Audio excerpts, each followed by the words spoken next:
Hi there, Texas Dust Fart here. I've been spending some time on YouTube watching these SHTF videos, okay? And one of the things that kind of caught my imagination is argument over the best weapon to use in an urban survival situation. You know, shotgun versus assault rifle versus pistol, pellet gun, whatever. Urban survival in a shit hits the fan situation is an oxymoron. If you are in a city, a large city, say 100,000 or more, I really don't see a whole lot of chance of surviving. Okay, sure, you can run the bad guys off once or twice. They're going to get smart. Without rule of law, government fails. They already have a government ready to take over. They're called gangs. They got guns and they have tactics. Crude, yes, I agree with that. But you're not going to hold out for very long. I mean, you're surrounded. You have no areas of fire. You have no sustainability. Okay, you got a half a ton of rice. That's great. You're stuck inside the house. You're afraid to go outside because, you know, somebody's going to drive by and they'll cap your ass. It won't take long before cabin fever to set in, you know. You're sitting inside, no electricity, no YouTube, no movies, no television. You can only read so much, play so many board games before you reach over to slap your wife for putting a hotel on boardwalk, okay? Urban survival, get out, okay? Get out of the city. Now then, if you've got that sweet job that you just can't give up, fine, you're making a lot of money, buy a cabin, a summer home, resort. Doesn't have to be anything big. Go to some little podunk town, okay, got a little lake there, buy a lot and put a trailer house or buy an old cabin and fix it up, okay? That would be your bug out location, okay?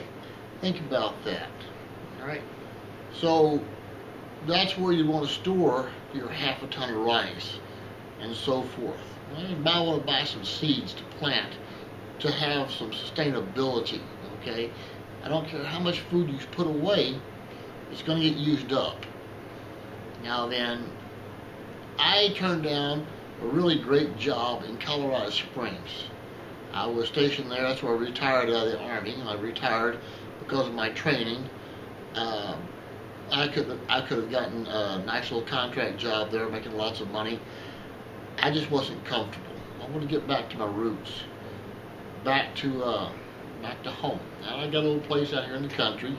It's an old house, but I've got some acreage, lots of firewood, got some game animals, some turkeys, some wild hogs, lots of rabbits, plenty of rattlesnakes, and you can probably detect that by watching a few of my videos.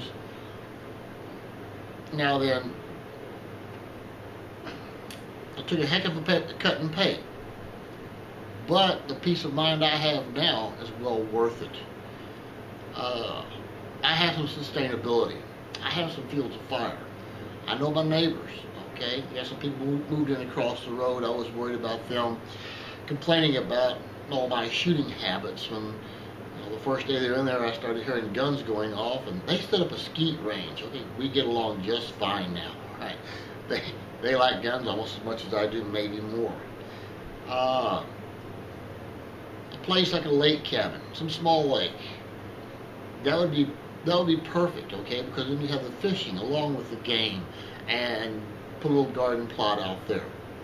Okay, there's some things to think about, but trying to hold out in a city, a large city, more than 100,000 people, I just really don't see it happening.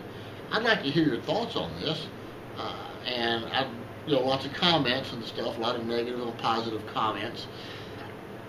You know, put a video response on there. Tell me what you think.